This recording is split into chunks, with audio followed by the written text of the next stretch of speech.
नमस्कार साथीहरू, देश नेपाल च्यानलमा हजुरहरूलाई स्वागत छ। लगभग 1 महिनाभन्दा बढीको अन्तरालमा फेरि हामी आफ्नो च्यानलमा फर्किएका छौँ। विगत 1 वर्ष अघिको कोभिड महामारीको दोस्रो रूप फेरि नेपालमा आएको छ र फेरि विध्वंस पनि बनाइसकेको छ। अझै निकट भविष्यमै पनि तेस्रो लहर आउन सक्ने भनेर स्वास्थ्यविदहरूले भनिसकेका छन्। नेपालमा कोभिडको महामारी निर्मूल भएको छैन, न त यो 1 महिनामा सरकारबाट खोपकै प्रबन्ध। सर्वसाधारणहरूलाई खोप लगाउने जिम्मेवार सरकार हो, तर यस सम्बन्धी सरकारको पटक्कै ध्यान गएको अवस्था छैन। सर्वसाधारणहरूले पैसा तिरेर खोप लगाउँछौँ भन्दा पनि पाइरहेको अवस्था छैन। तसर्थ हामी आफै जोगिनु नै ठुलो बुद्धिमानी हुन सक्छ। त साथीहरू, हामीले यस भिडियोमा काठमाडौँ स्काईवॉक टावर र काठमाडौँ भ्यू टावरलाई लिएका छौँ। स्काईवॉक टावर कमलादीमा बन्दैछ। हामी भिडियोमा पनि देख्न सक्छौँ। भित्र गएर भिडियो बनाउन भने हामीले अझैसम्म पनि अनुमति पाएका छैनौँ र आशा छ निकट भविष्यमै पाउँछौँ भनेर। तसर्थ अहिलेको हिसाबमा हामी भिडियो कन्स्ट्रक्सन एरियाको बाहिरी भागबाट लिएका छौँ।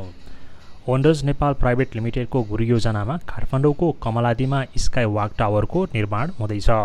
13.2 रोपनी क्षेत्रफलमा काम हुँदैछ। 246 फिट अग्लो टावर बनाइनेछ, जसका लागि भवन 25 तलाको हुनेछ।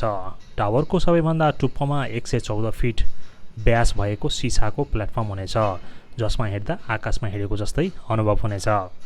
त्यति मात्रै कहाँ हो र यस परियोजना क्षेत्रभित्र बगैँचा, underground parking, hotel, restaurant, fitness club, swimming pool, office कोठाहरू, सेमिनार हल लगायत अरू मनोरञ्जनात्मक एक्टिभिटिजहरू पनि हुनेछन्।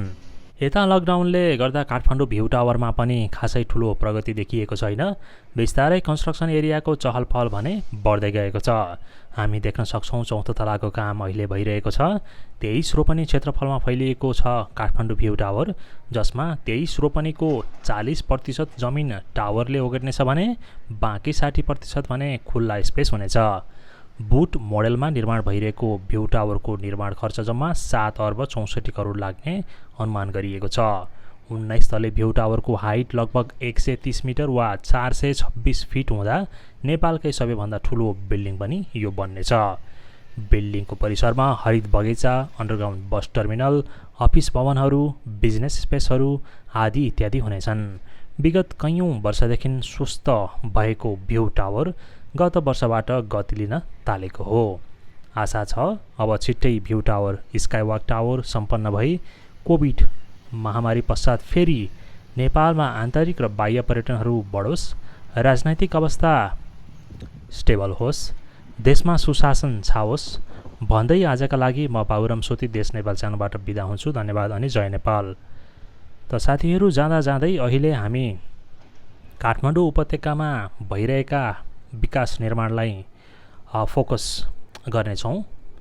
अहिले महामारी पश्चात लकडाउन अलि खुकुलो भएको खण्डमा र भोलिका दिनहरूमा अझै लकडाउन चाहिँ खुकुलो भयो भने, सार्वजनिक यातायातहरू चल्न थाले भने चाहिँ हामी भ्याली बाहिर पनि प्रोजेक्टहरूको अपडेट भिडियो बनाउनेछौँ। तर अहिले केही समयको लागि भने हामी काठमाडौँ उपत्यकालाई मात्रै फोकस गर्नेछौँ। तसर्थ यदि हजुरहरूलाई काठमाडौँ भ्यालीभित्रका कुनै प्रोजेक्टहरूको भिडियो हेर्न मन लागेको छ, भवनहरूको, बाटोघाटोहरूको आदि इत्यादिको हेर्न मन छ भने हामीलाई कमेन्ट मार्फत मेन्सन गर्न नबिर्सनुहोला। धन्यवाद।